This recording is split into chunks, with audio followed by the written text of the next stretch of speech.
Hi friends, तो अभी हम लोग अपना सेमीकंडक्टर फिजिक्स का जो थर्ड पार्ट है वो थर्ड पार्ट स्टार्ट करने वाले हैं। आज हम लोग थोड़ा सिलेबस शिफ्ट के हिसाब से लेंगे। सोलर सेल और उसके बाद में जिनर डायोड और जो बचा पार्ट है आपका फोटो डायोड जो नए सिलेबस में ऐड हुआ है वो मैं इसके बाद में पढ़ा दूंगा आपको। सो देखिए फ्रेंड्स, यहाँ पर हम लोग अभी ट्रांजिस्टर ये पार्ट कवर करने वाले हैं।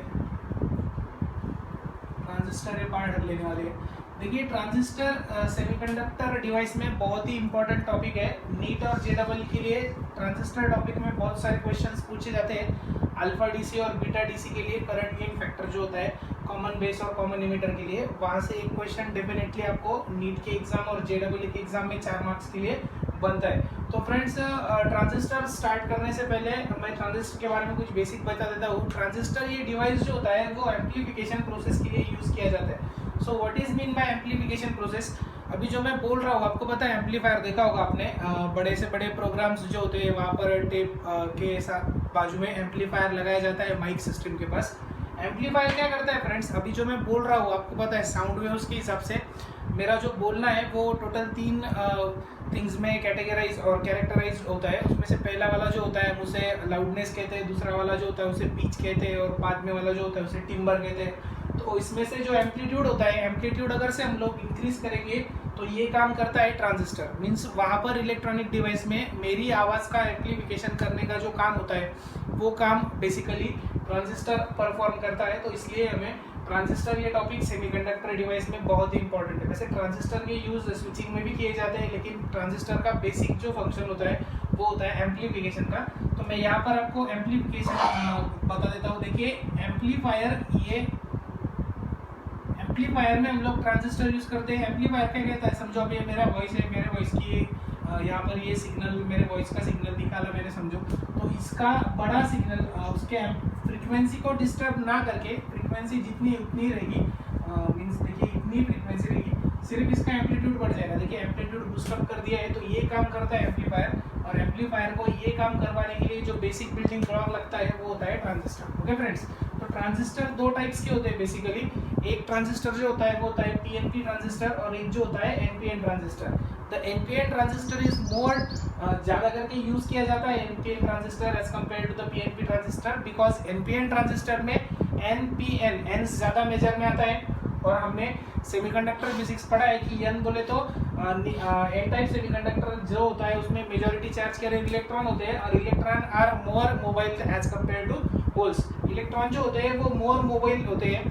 मोबाइल मीन्स उनकी जो घूमने की जो क्षमता होती है, जिसे हम लोग मोबिलिटी बोलते हैं, इजीली फ्री होते हैं वो एनपीएन ट्रांजिस्टर मतलब इलेक्ट्रॉन्स की ज़्यादा होती है एज कम्पेयर टू होल्स। तो जहाँ पर होल्स का डोमिनेंट ज़्यादा होगा, मतलब होल्स जहाँ पर डोमिनेंट होंगे तो वहाँ पर ये बात नहीं हो सकती, क्योंकि होल्स ज़्यादा फ्री नहीं होते हैं। इलेक्ट्रॉन की मोबिलिटी ज़्यादा होती है, इसलिए हम लोग एनपीएन ट्रांजिस्टर ज़्यादा यूज़ करते हैं as compare to PNP transistor. ये भी क्वेश्चन बहुत सारी इलेक्ट्रिकल, इलेक्ट्रॉनिक्स, जेई, नीट जो भी कुछ कॉम्पिटिटिव एग्जाम्स होती है इसलिए फेमस क्वेश्चन है ये कि why we are preferred NPN transistor as compare to PNP transistor. The answer is in NPN transistor there are majority charge carrier is electrons and electrons having greater mobility as compared to holes।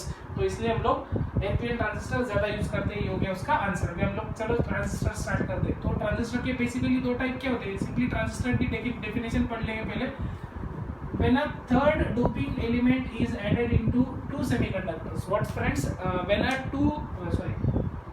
a third doping element is added into two semiconductors such that, देखिए यहाँ पर 2 semiconductor थे, ये first वाला इधर का और इधर का सेकंड वाला, ये दोनों सेमीकंडक्टर थे। उसमें मैंने थर्ड डोपिंग एलिमेंट एक प्लेस कर दिया, ऐसा प्लेस किया so it forms 2 back to back PN junction diode. वो क्या फॉर्म करेगा? 2 back to back PN junction diode form करेगा। अगर से वो जो 2 back to back PN junction diode form करने वाला है तो वो जो बनने वाला कुछ सेमीकंडक्टर डिवाइस होता है उसे हम लोग कहते हैं ट्रांजिस्टर। ओके फ्रेंड्स, तो अभी एक्सपेरिमेंटली देखते हैं। यहाँ पर देखिए एक पी था, यहाँ पर भी एक पी था। देखिए ये पी सेमीकंडक्टर था, उसके अंदर मैंने एक third doping element N semiconductor ऐसा डाल दिया कि उसकी वजह से ये 2 back to back PN junction diode बन गए। देखिए ये भी एक पीएन जंक्शन डायोड है और इधर से पढ़ेंगे तो ये भी एक पीएन जंक्शन डायोड है। 2 PN junction diode back to back बनने चाहिए, तो उसको हम लोग कहते हैं ट्रांजिस्टर। तो यहाँ पर समझो इधर एन होगा तो अंदर में हम लोग पी डालेंगे तो पी के हिसाब से देखिए फिर यहाँ पर भी एक पीएन जंक्शन और यहाँ पर भी एक पीएन जंक्शन डायोड फॉर्म हो गया है। दो back to back PN junction diode है, इसलिए हम ये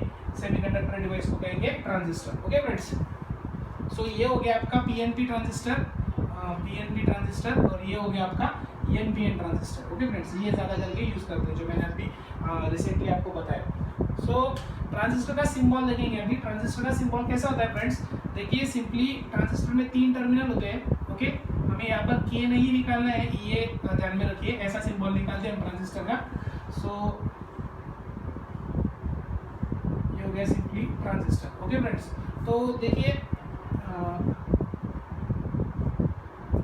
यहाँ पर अभी जिसको एरो जो मिडल वाला पार्ट होता है उसे हम लोग बेस कंसीडर करते हैं। ओके, इसे हम लोग बोलेंगे बेस टर्मिनल। ये हो गया बेस टर्मिनल। उसके बाद में जिसको एरो होता है फ्रेंड्स, देखिए यहाँ पर एक एरो ऐसा है और यहाँ पर एक एरो ऐसा है। ओके फ्रेंड्स, तो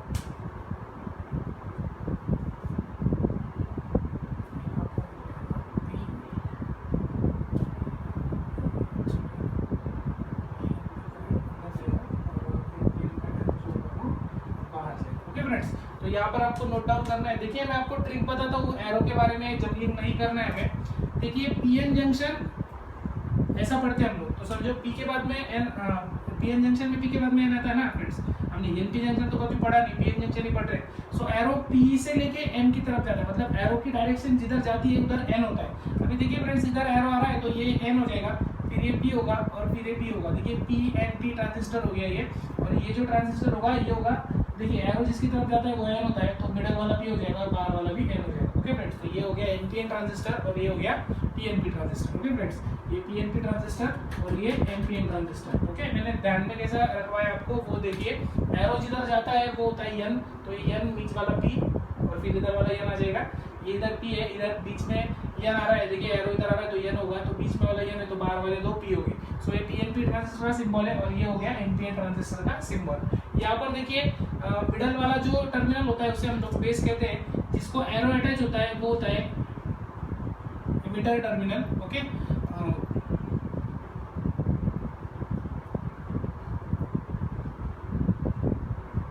ये हो गया आपका एमिटर टर्मिनल और ये जो होगा ये हो जाएगा आपका कलेक्टर टर्मिनल। ओके फ्रेंड्स, तो एमिटर, बेस और कलेक्टर ये हो गए आपके 3 टर्मिनल। जिसको एरो होता है वो होता है एमिटर टर्मिनल, जिसको देखिए ये हो गया एमिटर टर्मिनल, जिसको एरो नहीं होता है वो होता है कलेक्टर टर्मिनल, और जिसको जो सेंटर में होता है उसको हम लोग बेस कंसीडर करते हैं। तो ट्रांजिस्टर को 3 टर्मिनल्स होते हैं, एक एमिटर, एक बेस और एक कलेक्टर। तो यहाँ पर हम लोगों ने ट्रांजिस्टर का बेसिक देखा और उसके बाद में उसका सिंबल देख लिया। ओके फ्रेंड्स, तो अभी उसके बाद में हम लोग ट्रांजिस्टर की बाइसिंग देखेंगे।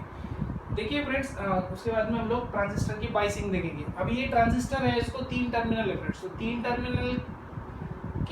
टर्मिनल के अक्रॉस हम लोग वोल्टेज सोर्स नहीं लगा सकते, क्योंकि वोल्टेज को होते हैं 2 टर्मिनल। ओके, तो 2 टर्मिनल में हमें वोल्टेज प्लेस करना पड़ता है। तो 2 बैटरी लगाई समझो तो 4 हो गए, 3 लगाए तो 6 होंगे।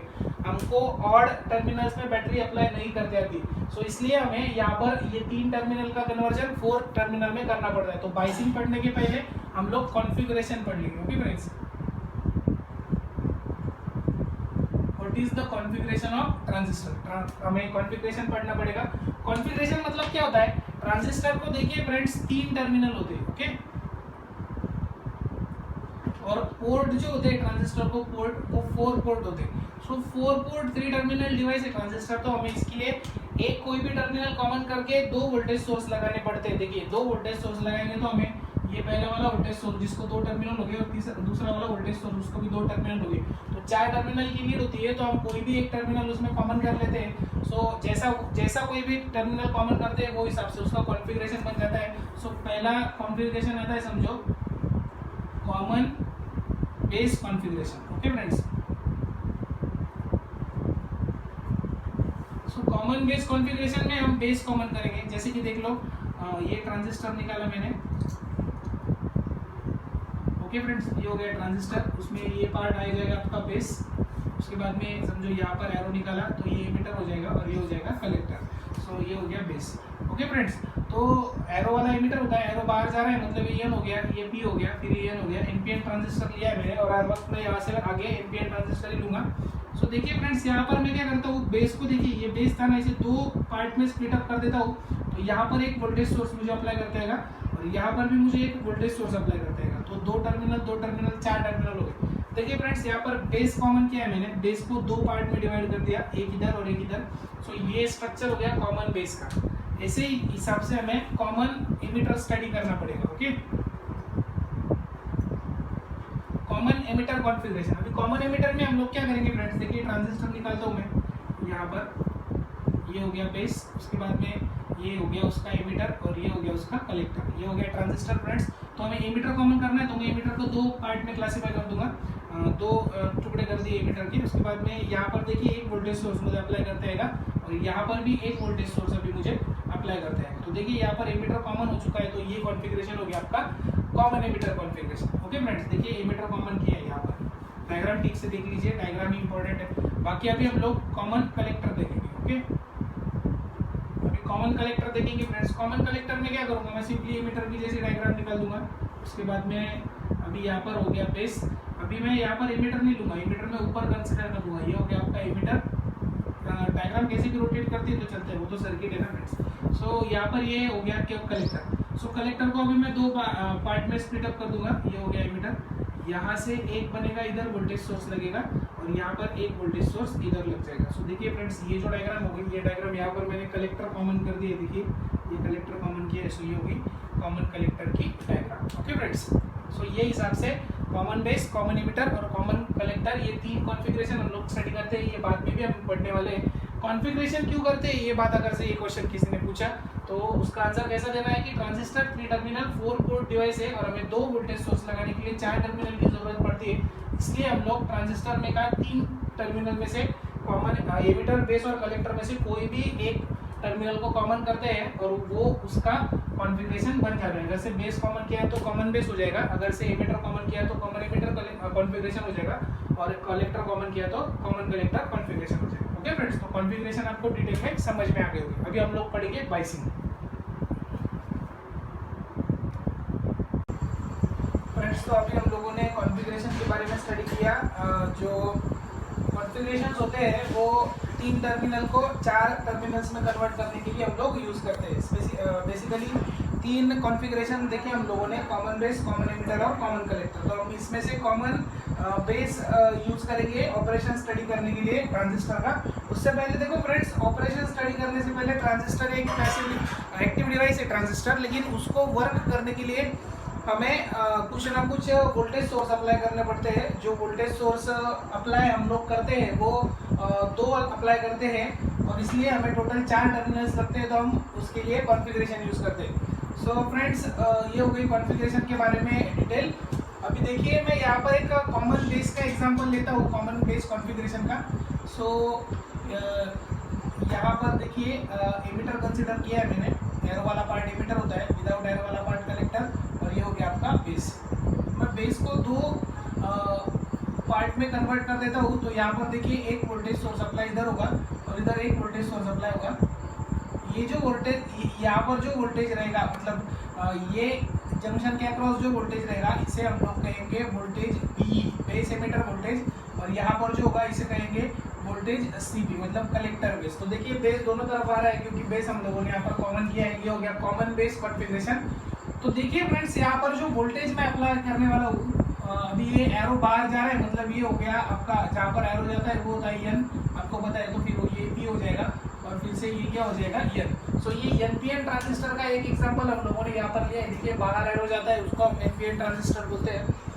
तो यहाँ पर अभी हम लोग इसको बायस करेंगे। सो बाइसिंग देखिए यहाँ पर दो बाइसिंग देखिए कैसी है। एक हमारे पास बेस एमिटर जंक्शन है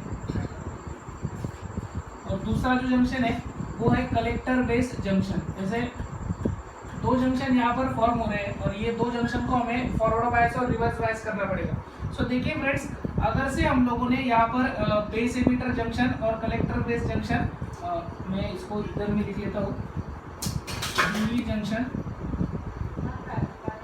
और यहाँ पर सीबी जंक्शन ले रहा हूँ मैं।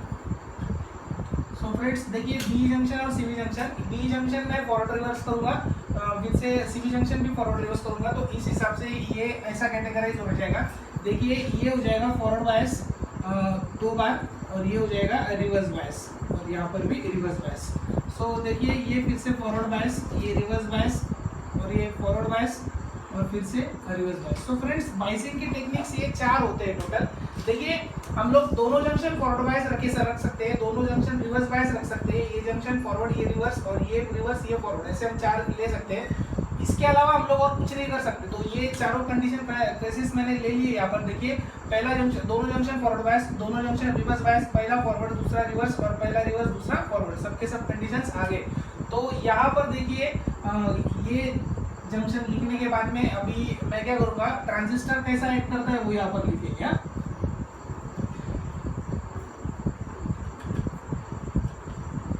ट्रांजिस्टर एक्शन हमें क्या मिलेगी वो लोग हम यहाँ पर देखेंगे। तो फ्रेंड्स देखिए दोनों फॉरवर्ड बायस अगर से हो गए तो यहाँ पर ट्रांजिस्टर एक्शन जो होगी ना, वो ट्रांजिस्टर काम करता है ऑन स्विच करके। ओके फ्रेंड्स, तो देखिए मैंने बोला था आपको स्विच करके भी ट्रांजिस्टर काम करता है।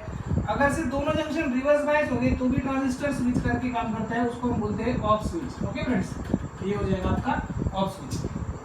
दोनों जंक्शन फॉरवर्ड हो गए तो उसे कहते हैं ऑफ स्विच, दोनों जंक्शन रिवर्स हो गए तो उसे हम लोग कहते हैं ऑफ स्विच। अगर से पहला फॉरवर्ड और दूसरा रिवर्स होगा तो इसे हम लोग कहते हैं ये एम्पलीफायर करके एक्ट करता है ये रीजन में। ओके फ्रेंड्स, एम्पलीफायर करके एक्ट करता है। और पहला रिवर्स और दूसरा, देखिए पहला ही जंक्शन रिवर्स कर दिया तो करंट फ्लो होगा नहीं, पहला ही जंक्शन हम यहाँ से इनपुट देते हैं और यहाँ पर आउटपुट कलेक्ट करते हैं। तो देखिए पहला वाला ही जंक्शन अगर से रिवर्स बायस कर दिया तो इधर का जंक्शन कुछ काम ही नहीं करेगा ना। सो ये हम लोग नो यूज करते हैं, इसका यूज ज़्यादा नहीं होता है। ये हो गया आपका ट्रांजिस्टर का बाइसिंग। ओके फ्रेंड्स, तो ये हिसाब से कौन से रीजन में ट्रांजिस्टर क्या काम करता है, तो मैं रीजन यहाँ पर लिख लेता हूँ। रीजन जो होता है ना, देखिए फ्रेंड्स यहाँ पर ऑन स्विच होता है, इसे हम लोग सैचुरेशन रीजन कहते हैं। ये मैं तुमको आउटपुट कैरेक्टरिस्टिक्स में एक्सप्लेन करके बताऊंगा, आपको ये पूरा मेमोराइज करना है, कभी कभी क्वेश्चन पूछते हैं इसके बारे में। दोनों जंक्शन फॉरवर्ड बायस होंगे तो उसे कहते हैं सैचुरेशन रीजन, दोनों जंक्शन रिवर्स बायस होंगे तो उसे कहते हैं cut off region. Okay friends, पहला फॉरवर्ड दूसरा रिवर्स होता है, इसे कहते हैं एक्टिव रीजन। ओके फ्रेंड्स, और ये पहला रिवर्स और दूसरा फॉरवर्ड होगा, इसे कहते हैं inverse active region. Okay friends, तो ये आपको ध्यान में रखना है। देखिए दोनों फॉरवर्ड हो गए तो सैचुरेशन रीजन ऑन स्विच काम करता है, दोनों रिवर्स हो गए तो cut off region off switch काम करता है। पहला फॉरवर्ड दूसरा रिवर्स, ये हमें एम्पलीफायर के बारे में कंडीशन जरा ठीक से स्टडी करनी है आगे, वर्किंग ऑपरेशन भी मैं इसी केस में लेता हूँ। तो पहला फॉरवर्ड दूसरा रिवर्स होगा तो ये एक्टिव रीजन में काम करता है और इसको हम लोग यूज करते हैं एज एन एम्पलीफायर। और ये वाला जो थर्ड वाला है वो हम लोग यूज नहीं करते, तो उसके बारे में कुछ ज़्यादा डिटेल एक्सप्लेनेशन देना जरूरी नहीं है। आपको ध्यान में आ गया होगा सब, इसे कहते हैं हम लोग ट्रांजिस्टर बाइसिंग। ओके फ्रेंड्स, ये हो गई ट्रांजिस्टर बाइसिंग।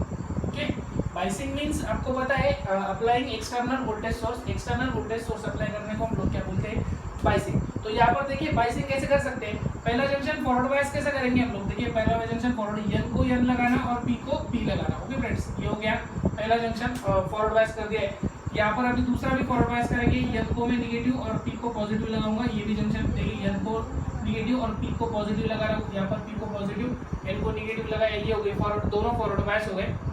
ये भी फॉरवर्ड बायस हो गया, ये भी फॉरवर्ड बायस हो गया।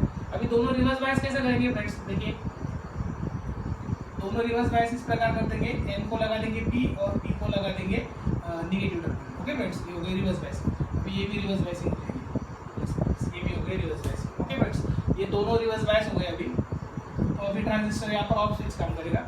हम लोग ट्रांजिस्टर की बायसिंग कैसे करेंगे फ्रेंड्स, ट्रांजिस्टर पहला वाला ट्रांजिस्टर में हमें लगेगा फॉरवर्ड बायस, दूसरा वाला लगेगा रिवर्स बायस। तो पहला फॉरवर्ड बायस एन को हम लोग एन कनेक्ट करेंगे और पी को हम लोग पॉजिटिव कनेक्ट करेंगे, तो ये हो जाएगी फॉरवर्ड बायसिंग। इसको रिवर्स करना है तो इसको पॉजिटिव लगा देंगे, एन को पॉजिटिव लगा देंगे और पी को निगेटिव लगा देंगे, तो ये हो जाएगी रिवर्स बायसिंग, ये हो गई फॉरवर्ड बायसिंग। तो यहाँ पर ट्रांजिस्टर क्या काम करेगा, एम्पलीफायर। ओके फ्रेंड्स, सो बायसिंग मेरे हिसाब से अभी आपको परफेक्टली ध्यान में आ गई होगी। ये बायसिंग का चार्ट, ये चार्ट आपको पूछते हैं कभी कभी, और ये डायग्राम्स के हिसाब से मैंने एक्सप्लेनेशन दे दिया है। फ्रेंड्स, तो अभी हम लोग वर्किंग ऑफ एनपीएन ट्रांजिस्टर देखने वाले हैं। मैंने पहले भी बोला था आपको एनपीएन और पीएनपी ट्रांजिस्टर में से हम लोग एनपीएन ट्रांजिस्टर ज़्यादा यूज़ करके है क्योंकि इलेक्ट्रॉन्स की मोबिलिटी ज़्यादा होती है as compare to holes. Important sentence मैं आपको बोला था। देखिए वर्किंग ऑफ एनपीएन ट्रांजिस्टर समझने के लिए हमें ये जो मैंने यहाँ पर कंस्ट्रक्शनल डायग्राम ड्रॉ की है, ये डायग्राम समझना बहुत ही इंपॉर्टेंट है फ्रेंड्स। ये डायग्राम अगर से आपको ठीक से नहीं निकालते हैं तो आप इसका वर्किंग गलत लिख सकते हैं। तो डायग्राम ही इंपॉर्टेंट है और सब लोग डायग्राम में ही देखते हैं कितने इलेक्ट्रॉन्स कितने होल्स निकाले हैं वो हिसाब से। सबसे पहले फ्रेंड्स हम कुछ लोग समझ लेंगे, कुछ बातें समझ लेंगे। यहाँ पर देखिए हमने जो कॉन्फ़िगरेशन लिया है वो कॉमन बेस लिया है। यहाँ पर देखिए मैंने बेस को कॉमन किया है, एनपीएन ट्रांजिस्टर लिया है, ये बेस है, ये एमिटर है और ये कलेक्टर है। यहाँ पर मैं एमिटर लिख दूंगा, यहाँ पर मैं कलेक्टर लिख दूंगा और ये जो पार्ट हो जाएगा ये हो जाएगा आपका base. Okay friends, so base को मैंने यहाँ पर दो पार्ट में सेक्टराइज किया है, तो बेस कॉमन है यहाँ पर, so that's why this configuration is common base configuration. यहाँ पर फ्रेंड्स देखिए हर एक सेमीकंडक्टर में हम लोग डोपिंग करते हैं। पता है ये जो सेमीकंडक्टर हम लोग यूज करते हैं ये इंसेंट्रिक सेमीकंडक्टर नहीं होते हैं, ये सब एक्सट्रिंसिक सेमीकंडक्टर होते हैं जिसमें ट्राइवैलेंट डोपिंग की रहती है पी टाइप में और एन टाइप में की रहती है पेंटावैलेंट डोपिंग। ओके फ्रेंड्स, सो डोपिंग के हिसाब से अगर हम लोग ये समझ लें तो यहाँ पर देखिए स्ट्रॉन्ग डोपिंग जो की रहती है वो एमिटर की होती है। उसके बाद एरिया का समझ लेंगे पहले, फिर डोपिंग के बाद में जाऊँगा। एरिया देखिए फ्रेंड्स, कलेक्टर का एरिया सबसे बड़ा होता है, उसके बाद में एमिटर का होता है और फिर बेस का एरिया होता है। देखिए यहाँ पर कलेक्टर का एरिया मैंने जरा वाइड लिया है कलेक्टर का, उसके बाद में उससे थोड़ा सा छोटा होता है एमिटर का एरिया और सबसे कम छोटा होता है बेस का एरिया। ओके फ्रेंड्स, तो एरिया के बारे में आपको ये डायग्राम ड्रॉ करते वक्त थोड़ी चीजें ध्यान में रखनी है।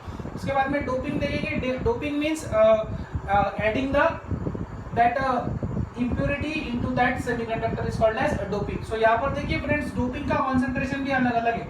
मतलब डोपिंग मीन्स क्या होती है, समझो हम चाय पीते हैं, किसी को ज्यादा पत्ती वाली चाय लगती है और किसी को कम पत्ती वाली चाय लगती है। तो कम पत्ती वाली चाय जो होगी उसे हम लोग कहेंगे लाइटली डोप और ज्यादा पत्ती डाली हुई चाय रहेगी उसे हम लोग कहेंगे हेवीली डोप। सो यहाँ पर एमिटर हेवीली डोप किया है, उसके बाद में कलेक्टर डोप किया होता है और सबसे कम डोपिंग जो होती है वो होती है यहाँ पर बेस की। ओके फ्रेंड्स, सो बेस की डोपिंग सबसे कम होती है। बेस दोनों बारे में एरिया के बारे में भी और डोपिंग के बारे में भी सबसे छोटा होता है। तो एरिया के बारे में और डोपिंग के बारे में स्टडी कर लेना जरूरी है, इसलिए मैंने यहाँ पर इलेक्ट्रॉन सबसे ज्यादा बताए। उसके बाद में यहाँ पर थोड़े से इससे कम दिखाए और सबसे कम यहाँ पर देखिए मेजोरिटी तो होल्स की है तो होल्स भी थोड़े से कम ही दिखाए। मेजोरिटी जो भी होगी फिर भी यहाँ पर वो कमी होगी क्योंकि एरिया कम है इसकी वजह से। डोपिंग और एरिया का अगर से आपको ध्यान में आ गया होगा तो हम लोग वर्किंग के लिए प्रोसीड करेंगे। यहाँ पर हमें transistor configuration common base use करके जो बाइसिंग करनी पड़ती है ये हम as an amplifier, okay friends, as an amplifier use करने वाले हैं इसे। सो आपने देखा था बाइसिंग में एम्पलीफायर यूज करने के लिए पहला जंक्शन फॉरवर्ड बायस और दूसरा जंक्शन रिवर्स बायस होना चाहिए। बेस एमिटर जंक्शन मैंने फॉरवर्ड बायस किया है, कलेक्टर बेस जंक्शन मैंने रिवर्स बायस किया है। सो यहाँ पर देखिए अभी हम लोग क्या करेंगे, वर्किंग स्टार्ट करेंगे। जैसे ही मैं ये फॉरवर्ड बायस करता हूँ, आपको पता है फ्रेंड्स इलेक्ट्रॉन जो होते हैं इलेक्ट्रॉन वो खुद निगेटिव होती है तो निगेटिव से पॉजिटिव की ओर जाते हैं।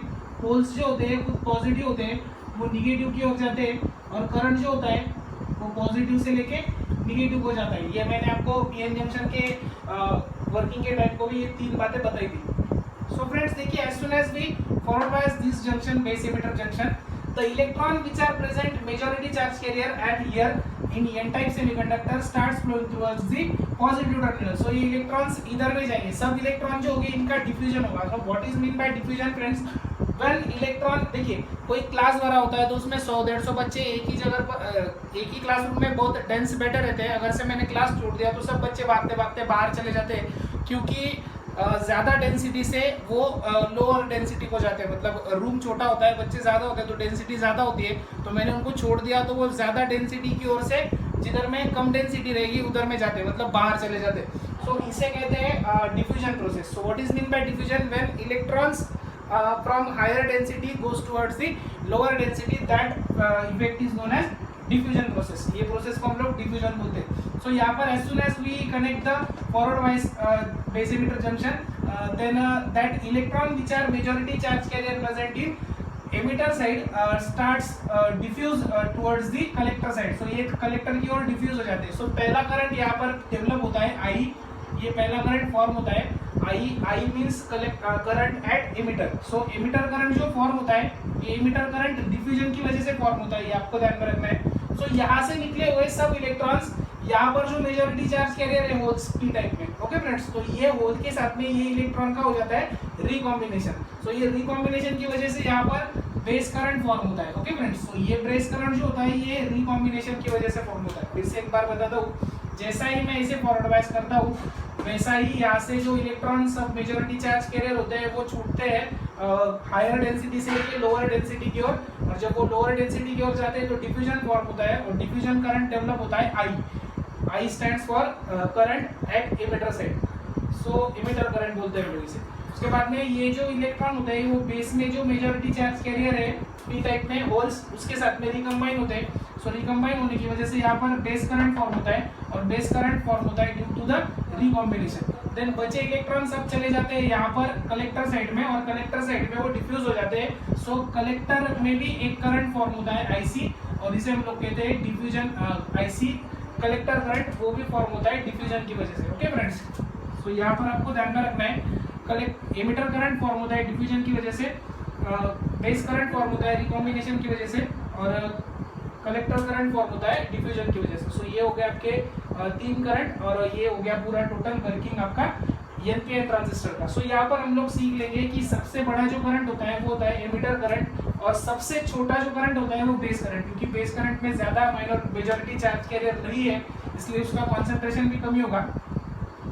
थोड़ा परसेंटेज में समझ लेते हैं, अगर से आई जो होता है इमिटर करंट वो 100 होगा तो बेस करंट 2 होता है और कलेक्टर करंट 98 होता है। ये कॉन्सेंट्रेशन में होता है। समझो ये 1 लाख होगा तो ये 2000 होगा, और ये 98,000 होगा। ये हिसाब से जस्ट मैं एग्जांपल दे रहा हूँ आपको समझने के लिए, ऐसा कुछ होगा नहीं डायरेक्टली, जस्ट ये हिसाब से आपको ध्यान में रखना है परसेंटेज। ये 100% होगा तो ये 2% होगा, और ये 98% होगा। सो फ्रेंड्स ये हो गया पूरा आपका एनपीएन ट्रांजिस्टर का वर्किंग। आपको नोट्स में इसका थ्योरी पार्ट लिखा हुआ दिखेगा।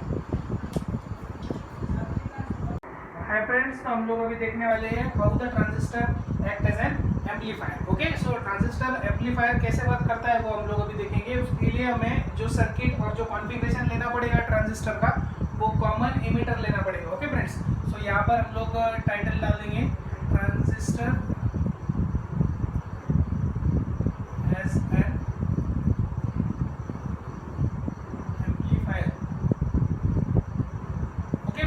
यहाँ पर ट्रांजिस्टर एज एन एम्पलीफायर पढ़ने के लिए हम लोगों को सबसे पहले एक कॉमन इमिटर कॉन्फ़िगरेशन ड्रॉ करना पड़ेगा। आपको पता था, मैंने कल कॉमन इमिटर कॉन्फ़िगरेशन बताया था आपको। कॉमन इमिटर कॉन्फ़िगरेशन होता है, ये हो गया आपका इमिटर, ये सेंटर वाला जो होता है वो होता है बेस, और उसके बाद में जिसको एरो नहीं होता है वो हो गया कलेक्टर। एनपीएन ट्रांजिस्टर उन्होंने ड्रॉ किया है।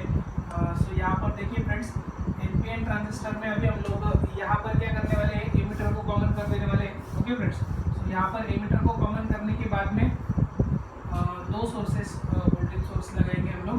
देखिए यहाँ पर लेंगे हम लोग अपना आउटपुट। ओके फ्रेंड्स, तो ये हो गया आपका आउटपुट पार्ट यहाँ पर, और ये जो पार्ट होगा ये पार्ट होगा आपका input part. Okay friends, so ये हो गया आपका इनपुट। यहाँ पर देखिए एमिटर कॉमन है, उसको मैं ग्राउंड कर देता हूँ, उसको ये सिंबल को हम लोग बोलते हैं ग्राउंड।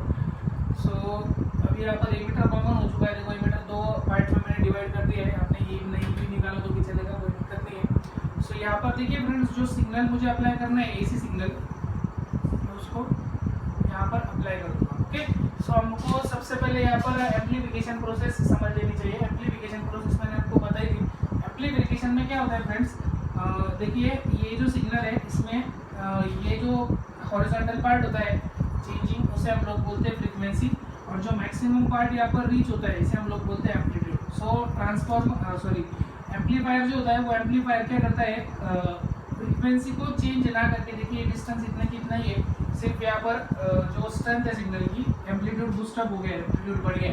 सो एम्पलीट्यूड बढ़ने के पार्ट को हम लोग बोलते हैं कि एम्पलीफिकेशन प्रोसेस होगा। ये काम अभी ये डायग्राम करने वाली है।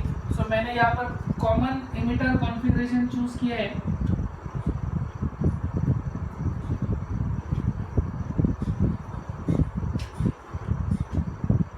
कॉमन एमिटर कॉन्फ़िगरेशन मैंने ये हो गया आपका कॉमन एमिटर कॉन्फ़िगरेशन। देख फ्रेंड्स, यहाँ पर देखिए मैंने एमिटर कॉमन कर दिया है ये ट्रांजिस्टर का। अभी हम लोग यहाँ पर इनपुट सिग्नल देंगे एसी सिग्नल। ठीक है फ्रेंड्स, तो ये मैंने इनपुट सिग्नल दे दिया यहाँ पर एसी सिग्नल। तो ये इनपुट सिग्नल का जो आउटपुट सिग्नल हमें मिलने वाला है, आउटपुट सिग्नल होता है हमारा। सो आउटपुट सिग्नल जो फॉर्म होगा वो आउटपुट सिग्नल, ये जो इनपुट सिग्नल होगा इसके टोटली 180 डिग्री का फेज शिफ्ट होता है। अभी 180 डिग्री फेज शिफ्ट हम लोग कर लेंगे। देखिए फ्रेंड्स, ये समझो ये क्रेस्ट है और ये ट्रब है, आपको पता है। सो अगर से कोई प्रोसेस होने के बाद में क्रेस्ट का क्रेस्ट ही रह गया और ट्रब का ट्रब हो गया, तो ये प्रोसेस को हम लोग बोलते हैं इन फेज। ओके फ्रेंड्स, क्योंकि यहाँ पर देखिए क्रेस्ट का क्रेस्ट है और ट्रब का ट्रब है, इसको 0 डिग्री फेज शिफ्ट और 360 डिग्री फेज शिफ्ट भी हम लोग कंसीडर करते हैं, वो होता है इन फेज। और आउट ऑफ फेज क्या होता है फ्रेंड्स, समझो अगर से ये सिस्टम में क्रेस्ट और ट्रब है, इसमें से हमने इसको पास किया, तो यहाँ पर देखिए क्रेस्ट का कन्वर्जन ट्रब में हो जाएगा और ट्रब का कन्वर्जन क्रेस्ट में हो जाएगा। तो ये पार्ट देखिए क्रेस्ट का ट्रब और ट्रब का क्रेस्ट बन गया है, तो इसको हम लोग बोलेंगे 180 degree phase shift. Okay friends, इसको हम लोग आउट ऑफ फेज भी बोलते हैं। ओके फ्रेंड्स, तो ये हो गया इन फेज और आउट ऑफ फेज। तो यहाँ पर क्या दिख रहा है आपको, जो क्रेस्ट और ट्रब था वो ट्रब और क्रेस्ट हो गया है, उल्टी हो गई डायग्राम, भले ही एम्पलीफाई हो गई। What is mean by amplification, ये जो एम्पलीट्यूड दिख रहा है आपको, देखिए बढ़ गया है एम्पलीट्यूड, तो इसे हम लोग बोलते हैं विदाउट चेंजिंग इट्स फ्रीक्वेंसी। यहाँ पर फ्रीक्वेंसी जो डिस्टेंस है वो डिस्टेंस वैरी नहीं होता है। थोड़ी बड़ी डायग्राम निकालने के लिए मुझे थोड़ा वैरी करना पड़ा है, लेकिन वो एक्चुअली होता नहीं है। आपको परफेक्ट डायग्राम निकालने के लिए ये डिस्टेंस जितना है उतना ये डिस्टेंस लेना पड़ेगा, सिर्फ ये बढ़ जाता है। ओके फ्रेंड्स, ये एम्पलीट्यूड जो मैक्सिमम वैल्यू होती है उसमें डिफरेंस हो जाता है, वो एम्पलीफाई हो जाने मतलब वो बढ़ जाती है, उससे हम कहते हैं कि ये एम्पलीफाई हो चुकी है। सो ये हो गया इनपुट, ये हो गया आपका आउटपुट। ऐसा आउटपुट आने वाला है जो आउटपुट इनपुट के साथ में 180 डिग्री का फेज शिफ्ट होता है, जिसे हम लोग आउट ऑफ फेज भी बोलते हैं। सो कॉन्फ़िगरेशन जो लिया है वो लिया है common emitter configuration. Input signal हम लोगों ने एसी सिग्नल लगा दिया है। ये एसी सिग्नल यहाँ पर जो लगता है वो आईबी करंट फॉर्म करता है फ्रेंड्स, वोल्टेज के फॉर्म में लगता है ये इनपुट सिग्नल। सो ये वोल्टेज कन्वर्जन करता है आईबी, वहाँ पर आईबी फॉर्म होता है बेस करंट। ये इमिटर हो गया, ये आपका बेस हो गया, हो गया कलेक्टर। एनपीएन ट्रांजिस्टर ड्रॉ किया है, वो बाहर जा रहा है तो। सो फ्रेंड्स, आईबी होता है, इसका ट्रांजिस्टर का जो गेन होता है वो होता है बीटा डीसी, और वो नियर अबाउट होता है 99। आपको पता है, मैंने जो चार्ट बताया था उसमें एक्सप्लेन किया था कि कॉमन एमिटर कॉन्फ़िगरेशन के लिए जो करंट गेन होता है बीटा डीसी वो होता है 99 के नियर अबाउट, और अल्फा डीसी जो होता है वो 0.99 मींस 1 के अबाउट होता है। सो देखिए फ्रेंड्स, जैसे as soon as we apply this voltage source as an input at here for this circuit diagram, then it forms IB current which is act as a input current at input current for this transistor. Then this IB input current multiply with beta DC factor of this corresponding transistor and it get multiply with the beta DC factor. Means देखिए friends, short में अगर से बताओ तो gain का formula हम लोगों को पता है, गेन इज इक्वल टू होता है output upon input. Okay friends, so यहाँ पर गेन जो है वो है बीटा डीसी।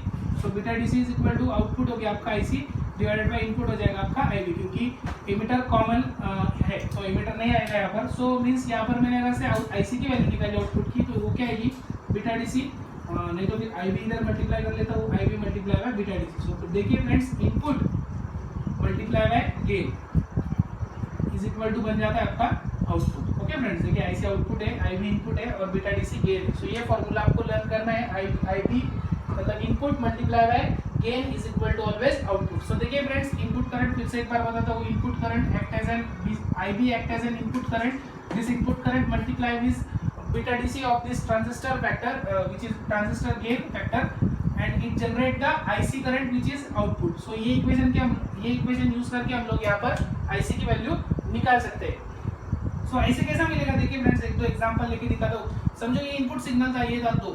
सो ये इनपुट सिग्नल 2 है ना, तो 2 मल्टीप्लाई बाय 99, सो यहाँ पर आंसर आ जाएगा 198। तो देखिए फ्रेंड्स, ये नियर अबाउट 100 टाइम्स इंक्रीज हो गया है। समझो अगर से यहाँ पर ये 10 होता था, सो 10 मल्टीप्लाई बाय ये 99 कर लेता था, सो इसका आंसर 990 आ जाता था। सो 10 का डायरेक्ट वैल्यू नियर अबाउट 1000 के आसपास हो रहा है, सो 100 टाइम्स वो इंक्रीज हो रहा है। तो ये डिपेंड होता है बीटा डीसी के ऊपर, समझे फ्रेंड्स। तो अगर से हमें कोई भी समझो एक आध प्रोग्राम में अगर से वॉइस इंक्रीज करना है और कोई भी समझो बड़ी रैली चल रही है, उसमें एक जो बोलने वाला है एंकर, उसकी दूर तक आवाज नहीं जा रही है, तो हम लोग ये एम्पलीफायर सर्किट यूज करते हैं, जिससे छोटा वॉइस जो होता है वो बड़े वॉइस में कन्वर्ट हो जाता है और सब पब्लिक को वो एंकर का आवाज दूर तक पहुंचता है। So this is the working principle of transistor as an amplifier. तो मेरे हिसाब से आपको ये एक्सप्लेनेशन ठीक से समझा होगा। आपने नोट्स पढ़ ली तो आपको थ्योरेटिकल पार्ट ध्यान में आ जाएगा। एक्सप्लेनेशन के लिए इतना बहुत है, और नोट्स में जो थ्योरी होगी वो पढ़ के लिख देगा तो आपको आउट ऑफ मार्क्स मिल जाएगी।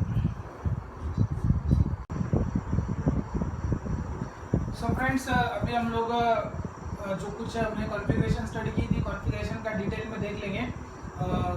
पूरा ये चार्ट है, इसमें सब कॉन्फ़िगरेशन डिटेल में एक्सप्लेन होता है, कहाँ पर कौन सा इनपुट वोल्टेज होता है, कौन सा आउटपुट वोल्टेज होता है, इनपुट करंट क्या होता है, आउटपुट करंट क्या होता है, उसका करंट गेन हम लोग कैसे निकालते हैं, ये सब ये चार्ट में हम लोग पढ़ लेंगे। तो देखिए यहाँ पर अभी डायग्राम सिंपली कैसे निकालेंगे। कॉमन बेस है तो फ्रेंड्स मैं क्या करूँगा, बेस को कॉमन करना है तो यहाँ पर एक ट्रांजिस्टर निकालता हूँ, उसमें ये एमिटर का पार्ट हो गया, ये कलेक्टर का हो गया, और यहाँ पर ये हो गया बेस। बेस को मुझे कॉमन करना है तो मैं ये हिसाब से बेस को कॉमन कर दूंगा। ओके फ्रेंड्स, तो यहाँ पर ये जो डायग्राम बन जाएगी, ये डायग्राम हो जाएगी बेस की। देखिए यहाँ पर बेस कॉमन दिखा है, इधर में वोल्टेज क्या लगा है वो मुझे कुछ लेना देना नहीं है, लेकिन सिंपली यहाँ पर बेस कॉमन किया है, ये कॉमन बेस की डायग्राम हो गए। उसके बाद में हम लोग एमिटर कॉमन करेंगे। देखिए फ्रेंड्स, एमिटर मैंने कॉमन करके दिखाया था पहले आपको। ये एरो जो होता है ये एमिटर होता है, विदाउट एरो वाला कलेक्टर होता है, और ये जो पार्ट हो गया ये बेस हो गया। ओके फ्रेंड्स, तो यहाँ पर हम लोग एमिटर को कॉमन करेंगे तो यहाँ पर देखिए ये वोल्टेज इधर एक आ जाएगा और इधर एक वोल्टेज अप्लाई होगा। सो ये जो हो गया ये हो गया आपका कॉमन एमिटर। देखिए फ्रेंड्स, यहाँ पर एमिटर कॉमन कर दिया हम लोगों ने, ये डायग्राम हो गई कॉमन एमिटर की। उसके बाद में सेम डायग्राम कॉमन कलेक्टर की निकालेंगे। कॉमन कलेक्टर की डायग्राम में हम लोग क्या करेंगे, देखिए एमिटर ऊपर शिफ्ट कर देंगे और नीचे कलेक्टर ले लेंगे, और ये जो रहेगा ये रहेगा आपका बेस। तो यहाँ पर मैं कलेक्टर कॉमन कर दो। ओके फ्रेंड्स, तो कलेक्टर कॉमन करने के लिए मुझे यहाँ पर स्प्लिट करना पड़ेगा। मैंने यहाँ पर देखो कलेक्टर कॉमन कर दिया है। देखिए फ्रेंड्स, कलेक्टर कॉमन कर दिया मैंने यहाँ पर, और ये हो गया कलेक्टर कॉमन। ओके, सो देखिए बेस दो पार्ट में डिवाइड किया तो ये हो गया कॉमन बेस। यहाँ पर एमिटर दो पार्ट में डिवाइड किया तो ये हो गया कॉमन एमिटर, और यहाँ पर कलेक्टर दो पार्ट में डिवाइड किया तो ये हो गया कॉमन कलेक्टर। मैंने सब जगह पर एनपीएन ट्रांजिस्टर यूज किया है। अभी मैं यहाँ पर कॉमन टर्मिनल के बारे में डिस्कस करूँगा। कॉमन टर्मिनल यहाँ पर है बेस, यहाँ पर हमने कॉमन टर्मिनल लिया है, कॉमन टर्मिनल एमिटर लिया है, और यहाँ पर हम लोगों ने कलेक्टर टर्मिनल को कॉमन किया था। ओके फ्रेंड्स, अभी उसके बाद में देखिए यहाँ पर input voltage output voltage, input current और आउटपुट करंट की एक मैं आपको ट्रिक बता देता हूँ, उससे आपको ध्यान में आ जाएगा। देखिए फ्रेंड्स, जब लोग हम इनपुट को देते हैं तो इनपुट को देते वक्त हमें प्रायोरिटी के हिसाब से पहले प्रायोरिटी बेस को देनी पड़ती है, उसके बाद में एमिटर को, और उसके बाद में कलेक्टर को।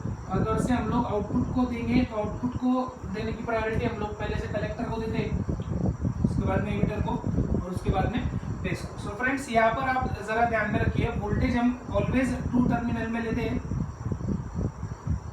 वोल्टेज जो होता है वो ऑलवेज दो टर्मिनल में होता है। सो वोल्टेज के लिए हमें दो टर्मिनल्स लगेंगे। सिंपली देखिए फ्रेंड्स, अभी वोल्टेज मैं लिख रहा हूँ, इनपुट आउटपुट वोल्टेज साथ में ही लिया है मैंने। तो इनपुट वोल्टेज जब मैं दूंगा तो प्रायोरिटी सबसे पहले रहेगी बेस की। सो एक टर्मिनल तो बेस फिक्स हो जाएगा। देखिए बेस कॉमन है तो एक टर्मिनल फिक्स बेस आ जाएगा। यहाँ पर बेस कॉमन है सो बेस उसमें पार्ट नहीं लेगा, वोल्टेज में दोनों तरफ बेस आ जाएगा। सो मैं क्या करता हूँ, यहाँ पर वोल्टेज लिख लेता हूँ और बी भी लिख लेता हूँ, क्योंकि वोल्टेज में दो टर्मिनल होते हैं और बेस उनमें से कॉमन है, सो बेस दोनों में दिखेगा। अभी देखिए वोल्टेज सोर्स लिखना है यहाँ पर, इनपुट आउटपुट वोल्टेज लिख रहे हैं हम लोग। यहाँ पर देखिए एमिटर कॉमन है तो एमिटर वोल्टेज में दोनों जगह पर दिखाई देगा, और यहाँ पर कलेक्टर है तो कलेक्टर भी दोनों जगह पर। हमें डिसाइड करना है अभी जो सेकंड टर्मिनल होगा वोल्टेज का वो कौन सा होगा। सो फ्रेंड्स, इनपुट है, बेस कॉमन है, बेस तो अभी नहीं आएगा, बेस एक बार लिख लिया हम लोगों ने। अभी बेस से बचा फिर एमिटर। सो क्योंकि कलेक्टर तो हम आउटपुट को ही रखते हैं, तो अभी एमिटर की प्रायोरिटी बेस के बाद में आती है, तो यहाँ पर इनपुट करके एमिटर काम करेगा और आउटपुट जो होगा वो कलेक्टर कर लेगा। ओके फ्रेंड्स, अभी देखिए यहाँ पर हमने एक टर्मिनल एमिटर का कंसिडर किया है। कॉमन एमिटर पार्ट देख रहे हैं हम लोग, कॉमन एमिटर में एमिटर कॉमन है तो बेस और यहाँ पर बेस इनपुट हो जाएगा और कलेक्टर आउटपुट हो जाएगा। यहाँ पर बेस कॉमन था सो एमिटर इनपुट था, कलेक्टर आउटपुट था। अभी देखिए यहाँ पर एमिटर कॉमन है फ्रेंड्स, तो एमिटर हमने लिख लिया है। अभी दूसरा जो टर्मिनल वोल्टेज का लेना पड़ेगा, उस हिसाब से बेस को पहली प्रायोरिटी बस आती है, तो मैं यहाँ पर इनपुट में बेस लूंगा, एमिटर के बाद में बेस, और फिर बचा कलेक्टर वो आउटपुट का काम करेगा। सो ये हो गया आपका कॉमन एमिटर के लिए। कॉमन कलेक्टर लिए देखिए वोल्टेज में दो पॉइंट्स रहते हैं, तो दो के लिए मैंने जो कॉमन था वो कलेक्टर दोनों जगह पर ले लिया है। अभी बचे बेस और एमिटर। सो इनपुट को प्रायोरिटी बेस की आती है, तो मैं यहाँ पर बेस लिख लूंगा, बचा एमिटर जो होगा वो आउटपुट करके काम करेगा। सो यहाँ पर बेस जो होता है वो इनपुट करके काम करता है और आउटपुट करके यहाँ पर एमिटर काम करता है, क्योंकि यहाँ पर कलेक्टर कॉमन होता है। ये हो गया इनपुट और आउटपुट वोल्टेज के बारे में। देखिए फ्रेंड्स, वोल्टेज का ट्रिक मैंने आपको ऐसा बताया है कि जो टर्मिनल कॉमन होगा वो वोल्टेज में दोनों जगह पर दिखेगा। देखिए यहाँ पर बेस कॉमन है, सो बेस दोनों जगह पर दिख रहे हैं इनपुट आउटपुट में, एमिटर भी दोनों जगह पर दिख रहा है और कलेक्टर भी दोनों जगह पर दिख रहा है। और ये प्रायोरिटी के हिसाब से हम लोग वो जो कॉमन टर्मिनल होता है वो ना लेके बाकी दो टर्मिनल्स का ये ट्रिक के हिसाब से हम उसको दे देते। सो यहाँ पर वोल्टेज बी रहेगा इनपुट वोल्टेज, और वोल्टेज बीसी रहेगा और सी भी रहेगा। कुछ भी पढ़ा तो चलता है, बेसिक कलेक्टर पढ़ो या कलेक्टर बेस पढ़ो चलेगा। तो ये हो गया input output voltage for common base. ये हो गए input output voltage for common emitter VEB और VEC। उसके बाद में कॉमन कलेक्टर के लिए हो गए VCB और VCE। ये हो गए आपके इनपुट वोल्टेज आउटपुट वोल्टेज। अभी इनपुट करंट आउटपुट करंट में क्या करना है फ्रेंड्स, आपको सिंपली करंट जैसे वैसे लेना है, सिर्फ जो कॉमन टर्मिनल होगा वो अभी करंट में हम लोग नहीं दिखाएंगे। सो देखिए करंट स्टैंड्स फॉर आई, सबकी तरफ आई लिख लेता हूँ। अभी देखिए फ्रेंड्स यहाँ पर बेस कॉमन था तो यहाँ पर बेस नहीं आएगा, सिंपली इनपुट जो होगा वो रहेगा फिर एमिटर और आउटपुट जो रहेगा वो रहेगा कलेक्टर। यहाँ पर क्या होगा, एमिटर नहीं आएगा सो इनपुट रहेगा बेस और आउटपुट रहेगा कलेक्टर। यहाँ पर क्या होगा फ्रेंड्स, कलेक्टर नहीं आएगा सो बेस इनपुट रहेगा और एमिटर आउटपुट रहेगा, ये हिसाब से।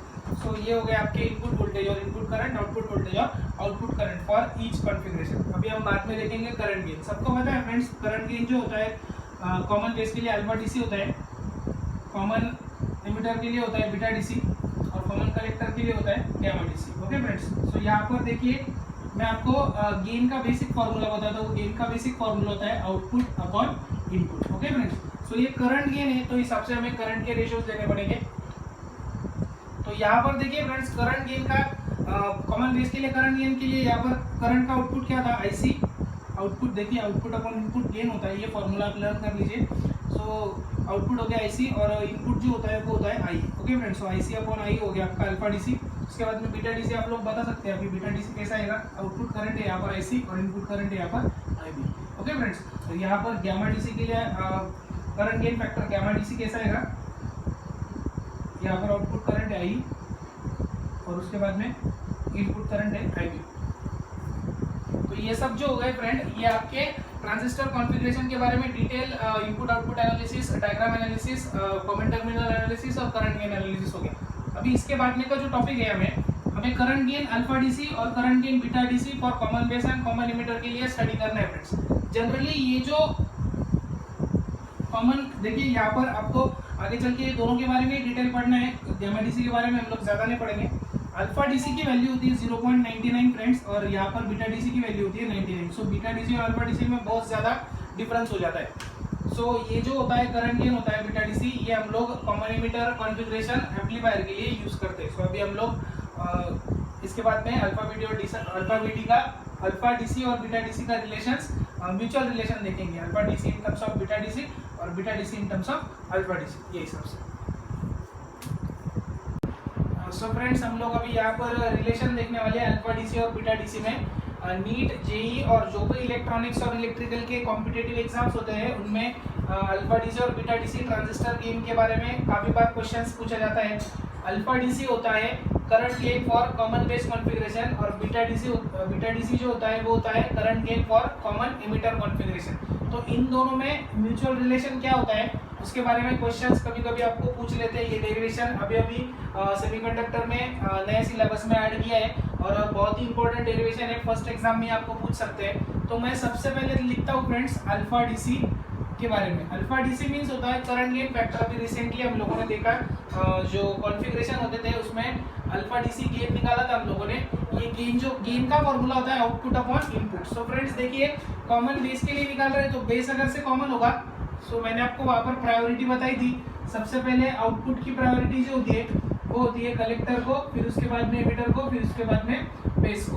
ओके फ्रेंड्स, और इनपुट की जो प्रायोरिटी होती है वो सबसे पहले होती है बेस को, उसके बाद में एमिटर को, फिर उसके बाद में कलेक्टर को। तो यहाँ पर फ्रेंड्स देखिए बेस कॉमन है, अल्फा डीसी के लिए बेस कॉमन होता है। तो बेस कॉमन होगा तो आउटपुट जो होगा वो तो कलेक्टर ही होगा, मींस आईसी जो होगा वो आउटपुट करंट होगा आपका, और इनपुट जो होगा वो होगा आई, क्योंकि जो कॉमन होता है वो करंट हमें दिखाई देता नहीं है, यहाँ पर बेस हमें दिखाई नहीं देगा। तो आउटपुट हो जाएगा आईसी और इनपुट हो जाएगा आई। मैंने लास्ट टाइम भी आपको ये जो प्रायोरिटी कंसेप्ट थी वो पढ़ाया था, वो चार्ट हम लोगों ने जब सीखा था जब।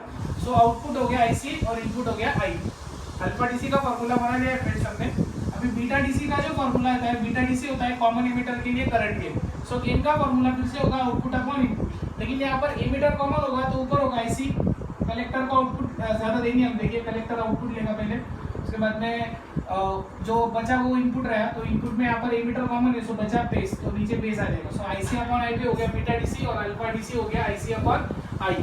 सो ये फॉर्मूले आपको ध्यान में रखने हैं। ये हो गया सीबी के लिए मींस कॉमन बेस के लिए, और ये जो हो गया वो हो गया कॉमन एमिटर के लिए करंट गेन। सो इनमें जो म्यूचुअल रिलेशन है वो हम लोग अभी स्टडी करने वाले। सो फ्रेंड्स मैं क्या करता हूँ, शॉर्टली ये डेरिवेशन लिख के देता हूँ आपको, आप मेमोराइज कर लेना। देखिए फ्रेंड्स अभी अल्फा डीसी निकालना है मुझे, तो मैं क्या करता हूँ, सबसे पहले यहाँ पर मुझे पता है कि आई जो होता है I is equal to I C plus I B. Okay friends, ऐसा फॉर्मूला हम लोगों ने पढ़ा है। तो यहाँ पर करंट आउटपुट जो हो जाएगा वो आई की वैल्यू में यहाँ पर पुट कर देता हूँ, alpha D C is equal to I C upon I की वैल्यू पुट करता हूँ I C plus I B. Okay friends, ऐसा यहाँ पर मैंने आई की वैल्यू ये पुट कर दी आई सी प्लस आई बी। देखिए आई की वैल्यू यहाँ पर I C plus I B put कर दी। अभी मैं यहाँ पर क्या करूँगा friends, simply divide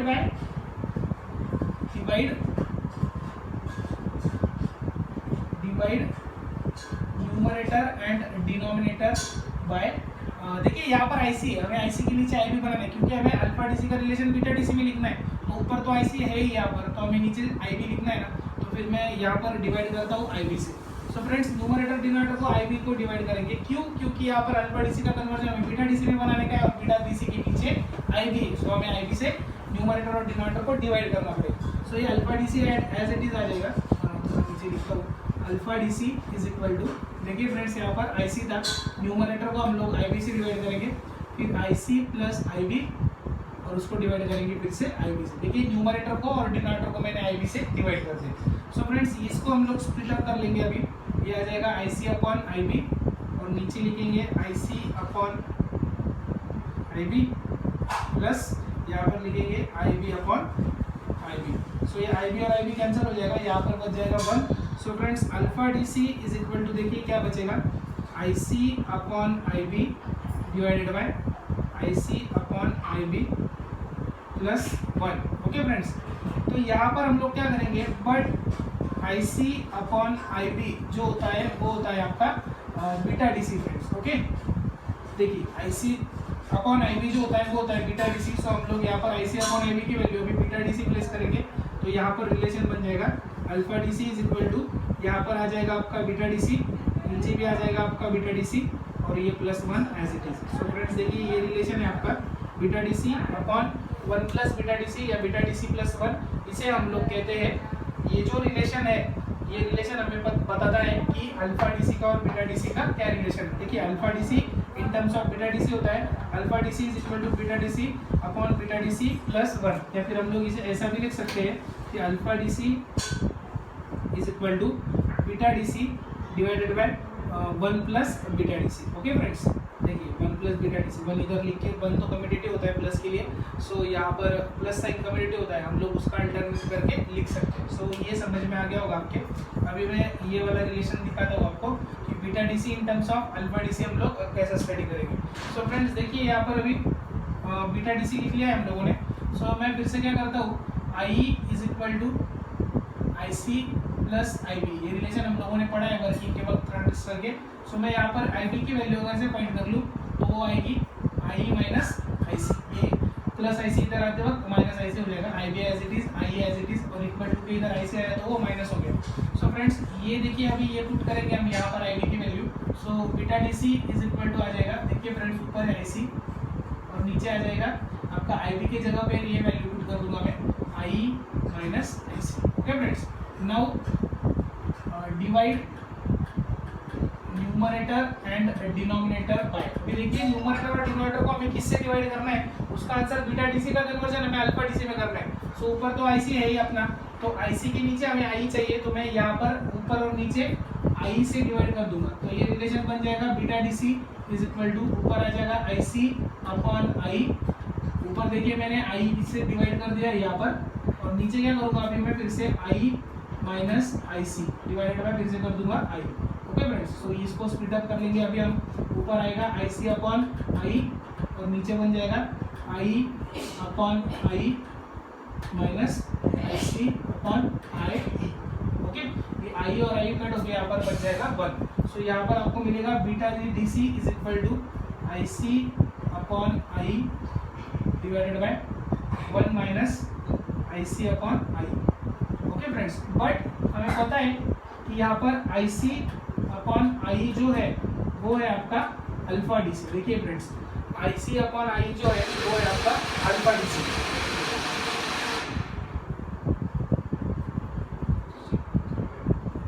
okay friends, सो देखिए मैं अभी यहाँ पर क्या करता हूँ फिर ये बट IC अपॉन आई का अल्फा DC है, सो मैं यहाँ पर अल्फा DC पुट कर दूंगा अभी। Beta DC is equal to, इसका आंसर आ जाएगा अभी अल्फा DC, और नीचे भी आ जाएगा 1 माइनस ये इसका भी हो जाएगा आपका अल्फा DC। सो ये हो गया आपका रिलेशन बीटा DC का अल्फा DC में और अल्फा DC का बीटा DC में। सो फ्रेंड्स ये दोनों रिलेशन बहुत इंपॉर्टेंट है नीट और JEE के लिए। इसके ऊपर आपको क्वेश्चन पूछ सकते हैं। आपको ये एक रिलेशन और ये दोनों फॉर्मूलेज मेमोराइज कर लेने हैं, तो आपको यहाँ पे का कौन सा भी क्वेश्चन सॉल्व करते आएगा करंट गेन पे का। Okay friends, so simple derivation है एकदम, ये तो समझ में आ गया होगा आपके अभी। Alpha DC is equal to beta DC upon 1 plus beta DC, और beta DC is equal to alpha DC upon 1 minus alpha DC। ये हिसाब से ये दोनों डेरिवेशंस है।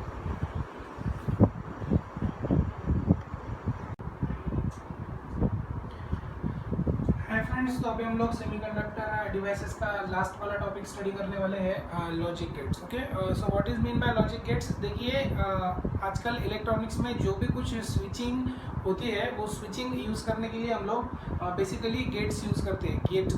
गेट्स को हम लोग इलेक्ट्रॉनिक्स का बेसिक बिल्डिंग ब्लॉक भी बोल सकते हैं। गेट्स की वजह से ही हर इलेक्ट्रॉनिक डिवाइस हम लोग बनाते हैं। जो अभी आजकल VLSI very large scale integration technology use होती है, उसमें एक छोटी सी नाखून के बराबर चिप पे बहुत मतलब करोड़ों से भी ज़्यादा लॉजिक गेट्स हम लोग इम्प्लीमेंट कर सकते हैं। तो लॉजिक गेट को हम लोग इलेक्ट्रॉनिक्स का बेसिक बिल्डिंग ब्लॉक बोलते हैं। तो इलेक्ट्रॉनिक गेट्स एक स्विचिंग नेटवर्क होता है। वो स्विचिंग नेटवर्क में देखिए टोटली गेट्स इस तरह से क्लासीफाई होते हैं। लॉजिक गेट्स हम लोगों ने 3 पार्ट में क्लासीफाई करने हैं। फर्स्ट वाला पार्ट होता है बेसिक गेट्स, उसके बाद में होता है यूनिवर्सल गेट, और होते हैं बाकी के derived gate. Okay, derived gate या बेसिक और यूनिवर्सल गेट्स यूज करके हम लोग बनाते हैं। तो वो उस हिसाब से हो गया ये गेट्स का क्लासिफिकेशन। बेसिक गेट्स में बेसिकली 3 गेट्स आते हैं, एंड गेट, और गेट और नॉट गेट। उसके बाद में यूनिवर्सल गेट में आते हैं नैंड गेट और नॉर गेट। उसके बाद में डिराइव्ड गेट में आते हैं एक्सऑर गेट और एक्सनॉर गेट। तो एक एक गेट, उसके बाद में उसका सिंप्लीफिकेशन, उसका सिंबल, उसके बाद में उसके ट्रूथ टेबल्स कैसे होते हैं, उसका रिलेशन कैसा होता है, ये सब हम लोग यहाँ पर देखने वाले। तो सबसे पहले मैं यहाँ पर एंड गेट से स्टार्ट करता हूँ। ओके फ्रेंड्स, एंड गेट से हम लोग स्टार्ट करेंगे। देखिए फ्रेंड्स, एंड गेट कैसा होता है, समझो यहाँ पर 2 इनपुट, हर एक का मैं 2 इनपुट्स पढ़ाऊंगा। सिर्फ एक्सऑर और एक्सनॉर का 3 इनपुट भी पढ़ा दूंगा, क्योंकि यहाँ पर इनका ज़रा थोड़ा सा जम्बलिंग पार्ट हो जाता है। तो इसलिए सेकंड 2 इनपुट में ये समझता नहीं है, तो मैं इसका 3 इनपुट का को ट्रूथ टेबल बना के दिखाऊंगा। तो एंड गेट सबसे पहले स्टार्ट करते हैं। देखिए फ्रेंड्स, कोई भी गेट हम लोग 2 इनपुट के लिए स्टडी करेंगे। सो इनपुट का पॉसिबिलिटी कैसे निकालते हैं हम लोग, हमें पता है इलेक्ट्रॉनिक्स में जो 2 बातें हम लोग यूज़ करते हैं स्विचिंग में, वो होती है एक ऑन स्विच और एक ऑफ स्विच। तो ऑन स्विच बिलोंग करता है फ्रेंड्स, ऑन स्विच जो होता है वो 1 से बिलोंग करता है, और ऑफ स्विच जो होगा उसका मतलब होगा 0। तो ये बाइनरी लैंग्वेज में हम लोग लिख सकते हैं। बाइनरी लैंग्वेज पता है आप लोगों को, कंप्यूटर में यूज होती है। तो एंड गेट हम 2 इनपुट के लिए देखेंगे। तो इनपुट कैसे निकालते हैं, इनपुट के प्रेडिक्शन वो देख लेंगे एक बार। देखिए अभी मेरे पास एक ही इनपुट है, तो 2 सिस्टम में 2 नंबर, इसलिए 2 का एक ही इनपुट है, तो 2 का इंडेक्स 1, तो मैं आंसर 2 निकालूंगा। तो इसके प्रेडिक्शंस 2 आएंगे। और अगर सिस्टम में 2 इनपुट होंगे तो 2 का दूसरा इंडेक्स लिखना पड़ेगा। जितने इनपुट होते हैं उतना हम लोग ऊपर लिखते हैं। देखिए 1 इनपुट था तो 1 लिया, 2 इनपुट था तो 2 लिया, 3 इनपुट हो गए तो 3 लेंगे। तो 2 स्क्वायर आता है 4, और 2 का क्यूब आता है 8। तो ये हिसाब से प्रेडिक्शन होगी। कभी प्रेडिक्शन 1 इनपुट होगा तो 2 आएंगे, 2 इनपुट होंगे तो 4 आएंगे, और 3 इनपुट होंगे तो 8 आएंगे। तो वो ट्रूथ टेबल बनाने के बाद में आपको ये डिटेल में मैं बता दूंगा। अभी सिंपली हमें 2 ही इनपुट का एंड गेट लेना है। ओके, हम लोग लिखेंगे यहाँ पर 2 इनपुट्स। ओके, 2 इनपुट का एंड गेट ले रहा हूँ मैं। तो एंड गेट का सिंबल देखिए फ्रेंड्स ऐसा होता है। ओके, यहाँ पर देखिए लर्न करने के लिए ठीक से एंड गेट के अंदर में डी आता है ना, तो ये डी निकालने के बाद में हमें एंड गेट मिल जाता है। तो ये इनपुट हो गया पहला ए, दूसरा इनपुट हो गया बी, और यहाँ पर जो आउटपुट दिख रहा है उसे हम लोग कंसिडर करेंगे वाई। तो इसको सिंबॉलिक फॉर्म में, सिंबल ये हो गया इसका सिंबल, और इसका रिलेशन जो होता है वो डॉट के हिसाब से दिखा दे। डॉट मीन्स एंड होता है और प्लस मीन्स और होता है। तो यहाँ पर देखिए ये रिलेशन बन गया है एंड का। इसका ट्रूथ टेबल हम लोग निकालेंगे अभी। ओके फ्रेंड्स, ट्रूथ टेबल समझने से पहले हमें इसका लॉजिक भी समझ लेना चाहिए। इसका लॉजिक क्या होता है, एंड गेट का लॉजिक होता है if all are 1 then 1। Otherwise 0। Okay friends, ये हो गया इसका लॉजिक।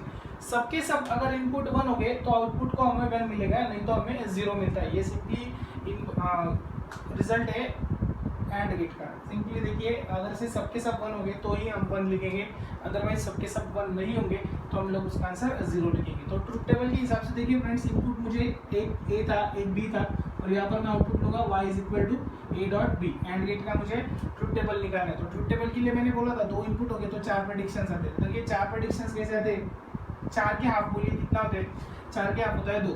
तो हम लोग यहाँ पर सिस्टम में 2 नंबर है, तो एक बार मैं क्या करूँगा, 2 0 लूँगा, उसके बाद में 2 1 लूँगा, और 2 के बाद में आता है 1, 2 के हाफ 1 होता है ना, तो यहाँ पर मैं 1 0 1 1 1 0 और 1 1 इस तरह से ये कैरी कर लूँगा।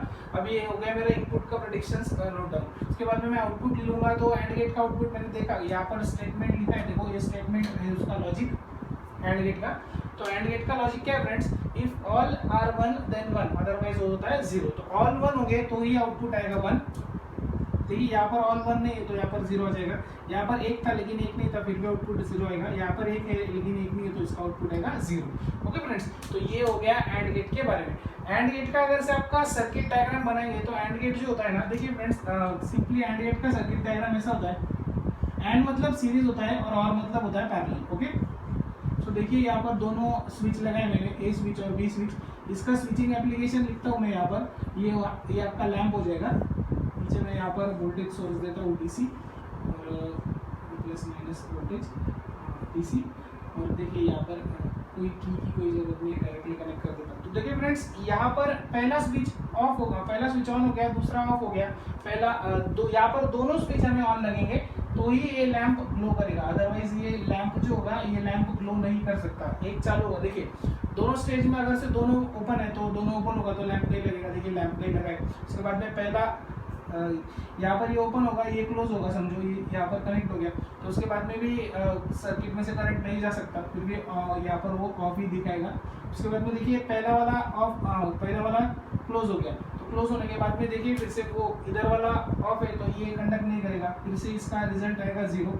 अभी देखिए दोनों के दोनों अगर से ऑफ हो गए, दोनों के दोनों क्लोज हो गए मतलब ऑन हो गए, तो यहाँ पर देखिए फ्रेंड्स कोई परेशानी नहीं आती हमें, यहाँ पर डायरेक्टली सर्किट फ्लो हो जाएगा और करंट लगने के बाद में यहाँ पर हमें लैंप दिख सकता है। तो ये दोनों स्विच 1 मतलब क्लोज होने चाहिए। देखिए 1 मतलब ऐसे स्विच होते हैं और 0 मतलब ऐसे होते हैं। ओके, सो यहाँ पर देखिए 1 होने के बाद में दोनों कनेक्ट हो जाएंगे ना, तो यहाँ पर लैंप क्या हो जाएगा आपका, ग्लो हो जाएगा। तो लैंप ग्लो की कंडीशन लास्ट में आ रही है, तो हिसाब से एंड गेट जो होता है वो सीरीज नेटवर्क डिफाइन करता है। देखिए सीरीज में लगा है ना स्विच, तो आपको ये भी ध्यान में रखना है कि एंड गेट जो होता है वो सीरीज का काम करता है, और गेट का मैं आगे बताऊंगा। एंड गेट होता है सीरीज और गेट होता है पैरेलल। ये हम लोगों ने मैथमेटिकल लॉजिक मैथ्स में भी पढ़ा है, तो सिंपली आपको एंड गेट तो अभी ध्यान में आ गया होगा। अभी हम लोग आगे और गेट, अभी हम लोग स्टडी करेंगे और गेट।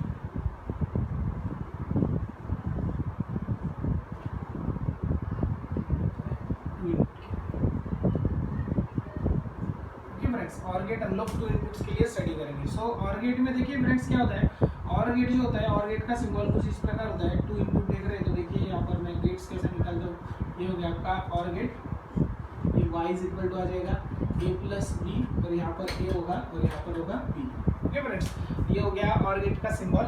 उसके बाद में हम लोग इसका ट्रुथ टेबल ड्रॉ करेंगे। और गेट का जो ट्रुथ टेबल है फ्रेंड्स, वो और गेट के ट्रुथ टेबल के लिए हमें फिर से 2 इनपुट लगेंगे, ए और बी।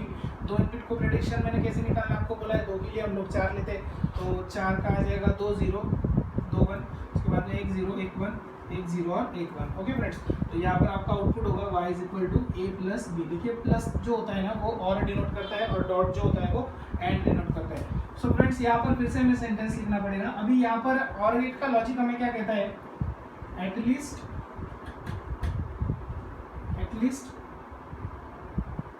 1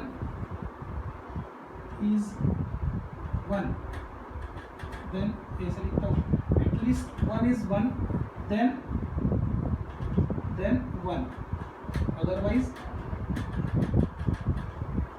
it will be 0। देखिए फ्रेंड्स इजी लॉजिक है, कम से कम हमें एक 1 होगा सिस्टम में, तो हम लोग है ना इनपुट में कम से कम एक 1 होगा, 2 भी चलेगा 3 भी चलेगा, बहुत सारे हो गए तो भी चलेंगे, कम से कम एक चाहिए अगर से कम एक भी नहीं हुआ तो हम लोग उसका आंसर 0 ही लिखेंगे, लेकिन सिस्टम में अगर से कोई भी हिसाब से एक अगर से 1 दिख गया हमें तो हम लोग उसका आंसर 1 लिखने वाले।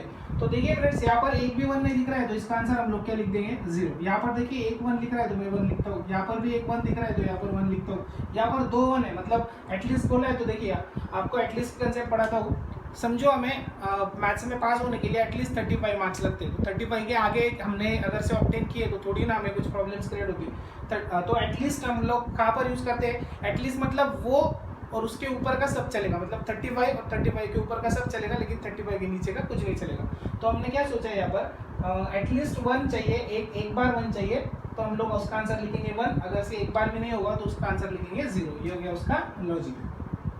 तो सिंपली देखिए यहाँ पर एक भी 1 नहीं था, 0 लिख दिया, यहाँ पर एक था तो लिख दिया, यहाँ पर एक था तो लिख दिया, यहाँ पर 2 1 है तो अच्छी बात है, तो मैं इसका भी आंसर लिखूंगा 1।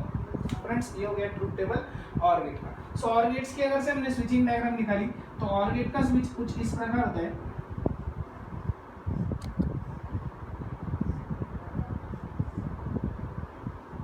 ये हो गया आपका लैम्प, उसके बाद में यहाँ पर हो गया वोल्टेज प्लस माइनस वोल्टेज, यहाँ पर ये स्विच हो गया ए और ये स्विच हो जाएगा बी। देखिए फ्रेंड्स यहाँ पर इजी एकदम। देखिए अगर से दोनों स्विच ऑफ हो गए, मतलब दोनों स्विच ओपन हो गए, तो यहाँ पर लैंप लगेगा ही नहीं। देखिए लैंप नहीं लग रहा है। अगर से दोनों में से कोई भी, यहाँ से करंट जाने वाला है ना, ये ऐसा वोल्टेज निकल वोल्टेज सोर्स की वजह से यहाँ पर एक करंट ड्रॉ होगा, तो हमें लैंप ग्लो करना है, यही देखना है। स्विच के लिए यूज कर रहे हैं ना, एक तो ऑन होगा कि एक तो ऑन होगा और ऑफ होगा। तो देखिए फ्रेंड्स अभी ये टेस्ट करते हैं, पहला वाला स्विच ऑन है और दूसरा वाला स्विच ऑन है ना, यहाँ पर मतलब दूसरा वाला बी जो हो गया ना वो क्लोज हो गया। तो देखिए करंट कैसे जाएगा, यहाँ से नीचे से जाके लैंप ग्लो कर देगा। तो देखिए यहाँ पर 1 इंडिकेट हो रहा है, मीन्स लैंप ग्लो हो रहा है।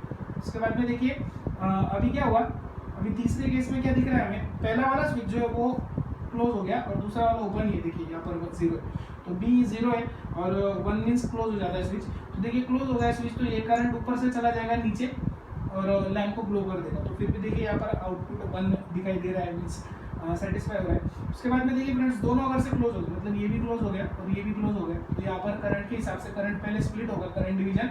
उसके बाद में करंट एक होके आगे चला जाएगा, लैंप फिर से ग्लो हो जाएगा। तो लैंप देखिए लास्ट के 3 केस में ग्लो हो रहा है। अगर से कोई भी स्विच अगर से ऑन नहीं होगा तो लैंप कैसे ग्लो करेगा, नहीं करेगा। सो पहली केस में लैंप ऑफ हो जाएगा, बाकी तीनों केस में लैंप ऑन हो जाएगा। ये ट्रूथ टेबल हो गया और गेट का। ओके फ्रेंड्स, तो ये हो गया और गेट का ट्रूथ टेबल। तो आपको ध्यान में यार ये रखना है कि स्विच अगर से सीरीज में हो गए तो वो एंड का डिनोशन होता है, और स्विच अगर पैरेलल में हो गए तो वो और का डिनोशन होता है। सिंपली ये और गेट हो गया आपका। अभी फ्रेंड्स हम लोग नॉट गेट का स्टडी करेंगे।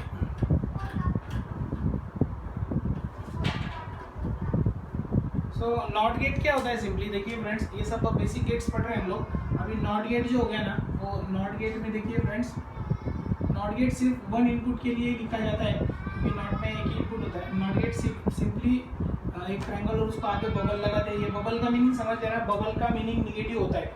कभी भी ना ये होगा तो वहाँ पर बबल होगा।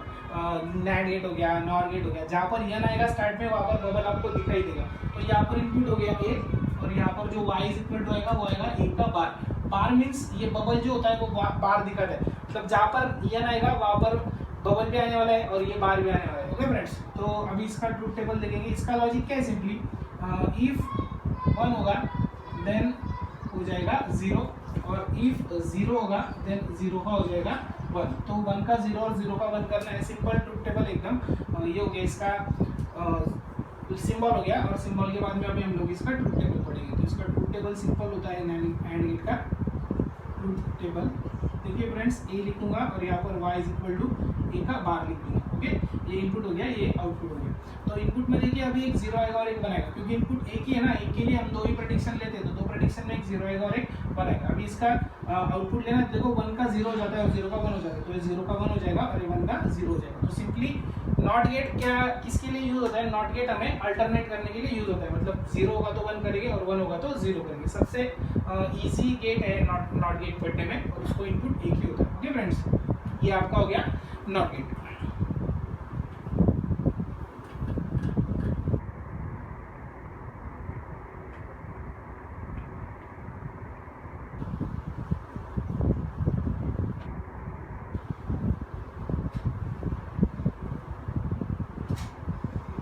अभी हम लोग पढ़ने वाले हैं नैंड गेट। नैंड गेट देखिए फ्रेंड्स, यूनिवर्सल गेट कहा जाता है नैंड गेट को। नैंड गेट को हम लोग यूनिवर्सल गेट क्यों कहते हैं, क्योंकि नैंड गेट जो होता है वो नैंड गेट और नॉर गेट, ये दोनों गेट यूज करके हम सिस्टम में का कोई भी गेट बना सकते हैं। तो इसलिए नैंड गेट और नॉर गेट, ये जो दो गेट होते हैं, ये दोनों गेट्स को हम लोग यूनिवर्सल गेट बोलते हैं। देखिए फ्रेंड्स, बहुत ही इंपॉर्टेंट क्वेश्चन होता है ये।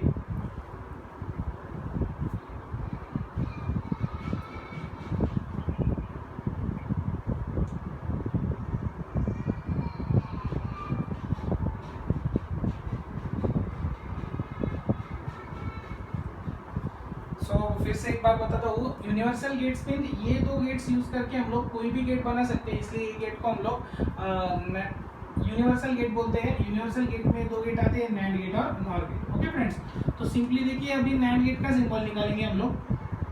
नैंड गेट में फिर से हम लोग यहाँ पर 2 इनपुट्स लेने वाले हैं। ओके, 2 इनपुट नैंड गेट देखने वाले हैं, तो यहाँ पर इसका सिंबल आ जाएगा। देखिए हमें नैंड का यन, मैंने बोला था कि यन लगेगा तो यहाँ पर बार आएगा, एंड का ही सिंबल निकालने का सिंपली, ये एंड का सिंबल हो गया। उसके बाद में यहाँ पर फ्रेंड्स हमें ये एन की वजह से बबल निकालना पड़ेगा। मैंने बोला था आपको ना, एन आएगा तो बबल आएगा और बार भी आएगा। सो ये हो गया ए, ये हो गया बी, और यहाँ पर y is equal to a dot b, ये हो गया एंड आपका, और एंड का हम लोग एन लगा रहे हैं तो इसका बार लेना पड़ेगा। ओके फ्रेंड्स, तो ये ए डॉट बी का बार हो जाएगा। तो ये हो गया आपका नैंड गेट। इसका लॉजिक हम लोग अल्टर करेंगे। अभी आपको लॉजिक पार्ट, अभी हमें लॉजिक मेमोराइज करने की जरूरत नहीं है। हम लोग सिंपली ट्रूथ टेबल में एंड का निकाल के उसका क्रॉस कर देंगे। बार मीन्स अपोजिट होता है तो वो नैंड गेट बन जाएगा। तो देखिए फ्रेंड्स, ए आएगा यहाँ पर आएगा बी, यहाँ पर आएगा y इज इक्वल टू, यहाँ पर सिर्फ y इज इक्वल टू नहीं आएगा, ए डॉट बी आएगा, फिर लास्ट में आउटपुट आता है y is equal to a dot b का बार। ये हो गया नैंड का टोटल आउटपुट इधर वाला। सो ए के लिए 2 इनपुट है तो हम 4 प्रेडिक्शन लेंगे। उसके बाद में 2 0 2 1, फिर 1 0 1 1 1 0 1 1। उसके बाद में देखिए फ्रेंड्स, एंड गेट क्या बताता है हमें, एंड गेट का लॉजिक हम लोगों ने पढ़ा था कि सबके सब 1 चाहिए तो भी 1 होता है, नहीं तो फिर 1 नहीं होता है। तो यहाँ पर सबके सब 1 नहीं है तो 0 लिख दूंगा, यहाँ पर भी नहीं है, सब 1 चाहिए, यहाँ पर भी सब 1 नहीं है तो यहाँ पर सब 1 देखिए, तो यहाँ पर मैं इसका आउटपुट लिखूंगा 1। अभी ए डॉट बी का बार है, बार मतलब होता है जो कुछ होगा, हमने नॉट गेट पढ़ा अभी, जो कुछ भी होगा उसका हमें शिफ्ट कर देना पड़ेगा। 0 का 1 और 1 का 0। सिस्टम में तो 2 ही नंबर है ना, एक 0 है, बाइनरी सिस्टम है। तो यहाँ पर 0 का 1 कर देंगे, 0 का 1 0 का 1 और यहाँ पर 1 का 0, तो ये आउटपुट हो जाएगा आपका नैंड गेट का। ओके फ्रेंड्स, सिंपल गेट है नैंड गेट। यहाँ पर हमें उसका सिस्टम में स्विचिंग सर्किट के बारे में ज़्यादा कुछ डिटेल एक्सप्लेनेशन नहीं पूछते हैं, वो स्विचिंग का सिर्फ एंड गेट और गेट के लिए पूछते हैं। वो हम लोगों ने मैथमेटिक्स में उसके ऊपर सर्किट की कुछ प्रॉब्लम्स भी सॉल्व किए हैं, सिंबॉलिक फॉर्म का कन्वर्जन सेंटेंस में और सेंटेंस का सिंबॉलिक फॉर्म में। उसके बाद में डायग्राम बनाने, बहुत सारे डायग्राम भी बनाए हमने वहाँ पर, तो वहाँ पर उसका यूज़ होता है एंड और का। यहाँ पर नाइट का जैसा लगेगा वैसा, लेकिन अभी तो स्विचिंग में तो कुछ ज़रूरत नहीं है। तो ये हो गया उसका एंड गेट का। ओके फ्रेंड्स, अभी आगे का गेट पढ़ेंगे, ये था यूनिवर्सल गेट एंड का। उसके बाद में हम लोग नैंड का, उसके बाद में हम लोग नॉर, ये यूनिवर्सल गेट देखेंगे। देखिए फिर नॉर गेट भी हम लोग 2 इनपुट्स के लिए देखेंगे। सो 2 इनपुट्स नॉर गेट के लिए देखिए फ्रेंड्स, अभी आपको पता है सिंबल कैसा होगा, और का सिंबल निकालना पड़ेगा सबसे पहले। ये हो गया आपका और का सिंबल, और इसको बबल लगा देंगे आगे चल के, तो बबल लगाने की वजह से वो बार हो जाएगा, और उसका यन जो होगा ना आपका, ये बार फॉर्म हो जाएगा। देखिए बबल आया है, पर ए हो गया, बी हो गया। उसके बाद में y इज इक्वल टू यहाँ पर ए और ए को प्लस करेंगे, ए प्लस बी, और उसका बार है इसलिए हम लोग बार लिख देंगे। यहाँ पर बबल है और नॉट है इसलिए। सो देखिए फ्रेंड्स, अभी यहाँ पर आ जाएगा ए, फिर उसके बाद में आएगा बी, फिर उसके बाद में ए प्लस बी लिखेंगे, और उसके बाद में y is equal to a plus b का बार लिखेंगे। ओके फ्रेंड्स, सो यहाँ पर अभी हम लोग देखिए ए का लिए 2 इनपुट है, तो 2 0 2 1, उसके बाद में 1 0 1 1 1 0 और 1 1। अभी यहाँ पर हमने प्लस का और का हमें पिछली बार लॉजिक पढ़ा था, और क्या बताता है कि एटलीस्ट 1 होगा तो 1 लिख दीजिए, 2 भी होगा तो भी चलेगा, 2 बार होगा तो भी। देखिए यहाँ पर एक भी बार नहीं तो यहाँ पर 0 आ जाएगा, यहाँ पर एक बार तो 1, यहाँ पर भी 1, और यहाँ पर 2 बार तो अच्छी बात है, यहाँ पर फिर से 1 लिख दूंगा। तो अभी ए प्लस बी का हमें बार करना है, तो 0 का हो जाएगा 1, 1 का हो जाएगा 0, यहाँ पर भी 0 और यहाँ पर भी हो जाएगा 0। ये फॉर्म हो गया आपका नॉर गेट। तो ये नॉर गेट का आउटपुट, उसका ग्राफ, सॉरी उसका ट्रूथ टेबल, और उसका हो गया सिंपल और गेट ऐसा होता है। उसके बाद में और गेट के बाद में हमें पढ़ना है XOR गेट। ओके फ्रेंड्स, तो XOR गेट में अभी 3 इनपुट के लिए भी बताऊंगा आपको, ये तो अभी फिलहाल इसकी कोई ज़रूरत नहीं है। तो XOR और XNOR गेट बाकी है दोनों, उनको डिराइव्ड गेट बोलते हैं। वो कोई गेट की हेल्प लेके बनाए गए होते हैं, इसलिए हमें उसे डिराइव्ड गेट बोलना पड़ता है। तो अभी हम लोग पढ़ेंगे XOR gate. Okay friends, XOR gate simply क्या बताता है हमें फ्रेंड्स, देखिए XOR गेट का सिंबल ऐसा होता है, और के जैसे ही होता है, लेकिन और असेंबल होता है, ये थोड़ा सेपरेट होता है। देखिए यहाँ पर देखिए, ये पैटर्न देख लीजिए आप, ये हो गया XOR गेट का सिंबल। यहाँ पर जो है ना, ये आइसोलेशन दिख रहा है आपको, ये गेट को डायरेक्टली टच नहीं है, इसको बोलते हैं हम लोग XOR गेट। ओके फ्रेंड्स, ये हो गया A और ये हो गया B। उसके बाद में XOR गेट के साथ y = A, इसे बोलते हैं XOR और इसे बोलते हैं B। इसे मॉड्यूलर टू एडर पे बोलते हैं हम लोग, लेकिन आपके 12th के लैंग्वेज में इसे सिंपली XOR ही बोलते हैं। तो A XOR B का सिंबल ऐसा हो जाता है। अभी हम लोग इसका भी ट्रुथ टेबल देखेंगे। इसका ट्रुथ टेबल सिंपली कैसे आएगा फ्रेंड्स, देखिए A B, सिंबल ठीक से देख लेना, A B, उसके बाद में A XOR B। ओके, सो फिर से 2 इनपुट के लिए ले रहे हैं हम लोग, 2 इनपुट के लिए ले रहे हैं ना, तो 2 इनपुट के लिए प्रेडिक्शंस हो गए 4, तो 2 0 2 1, उसके बाद में 1 0 1 1 1 0 1 1। उसके बाद में देखिए अभी XOR का लॉजिक आपको बता दो। XOR का लॉजिक बोलता है कि ऑड बार अगर से बनाया तो उसका आंसर 1 लिखना है, इवन बार अगर से बनाएगा तो उसका आंसर 0 लिखना है। सो देखिए इवन बार मतलब 2 बार, 0 बार, 4 बार, 6 बार, 8 बार और 10 बार। ऐसी बार अगर से बनाया तो उसका आंसर हम लोग लिखेंगे 0। और अगर से समझो 1 बार बनाया, 3 बार बनाया, 5 बार बनाया, 7 बार बनाया, 9 बार बनाया, 11 बार बनाया, और वो आगे कैरियर हो, आपको पता है ऑड इवन नंबर्स क्या होते हैं, ये इवन नंबर्स है और ये ऑड नंबर्स है। तो फ्रेंड्स, इवन नंबर के लिए हमें लिखना है 0 और ऑड नंबर के लिए हमें लिखना है 1 सिंपली। सो यहाँ पर देखिए 1 काउंट कीजिए, यहाँ पर एक भी 1 नहीं, मतलब 0 1 है, सॉरी 0 1 है, तो 0 आता है इवन, तो ये हिसाब से यहाँ पर 0 लिखना पड़ेगा। यहाँ पर 1 बार आया है, 1 आता है ऑड में, तो यहाँ पर हम 1 लिखेंगे। यहाँ पर भी ऑड बार बना है, तो यहाँ पर 1 लिखेंगे। अब यहाँ पर इवन बार बना है, 2 बार बना है ना, तो 2 आता है इवन में, इवन के लिए हमने क्या डिसाइड किया है 0 लिखना। ओके फ्रेंड्स, तो ये हो गया आपका XOR गेट। अभी समझो अगर से ये XOR गेट मैंने, ये उसका ट्रूथ टेबल था, समझो इस ये XOR गेट अभी मैं 3 के लिए निकालता हूँ, 3 इनपुट के लिए सिंपली A B और C। सो यहाँ पर y = A XOR B XOR C ऐसा आ जाएगा। तो इसका ट्रूथ टेबल कैसा फॉर्म होगा, देखिए A B और ये हो गया C, उसके बाद में y = A XOR B XOR C। Okay friends, तो A का देखिए अभी यहाँ पर इनपुट 3 है, तो 3 इनपुट के लिए देखिए 3 इनपुट है, 3 इनपुट के लिए मैंने 8 प्रेडिक्शन बताए थे।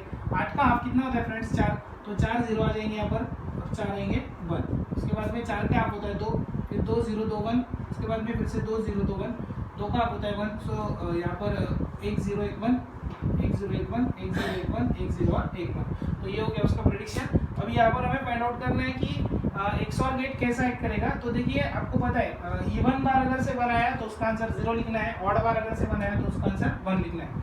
देखिए एक भी बार 1 नहीं है तो इसका आंसर 0 लिखेंगे, एक बार 1 है तो उसका 1 लिखेंगे, एक बार 1 है तो 1 लिखेंगे। यहाँ पर 2 बार है, 2 होता है इवन, तो इवन बार आया तो हमें 0 लिखना है। उसके बाद में यहाँ पर एक ही बार आया मतलब 1 हो गया ऑड, तो यहाँ पर हम लोग लिखेंगे 1। यहाँ पर 2 बार आए तो इसलिए हम लिखेंगे 0। 2 बार क्यों 0 लिखेंगे, क्योंकि 2 होता है इवन नंबर, और इवन के लिए हम डिसाइड कर रहे हैं कि 0 लिखना है। ये भी इवन हो गया, इसका आंसर रहेगा 0।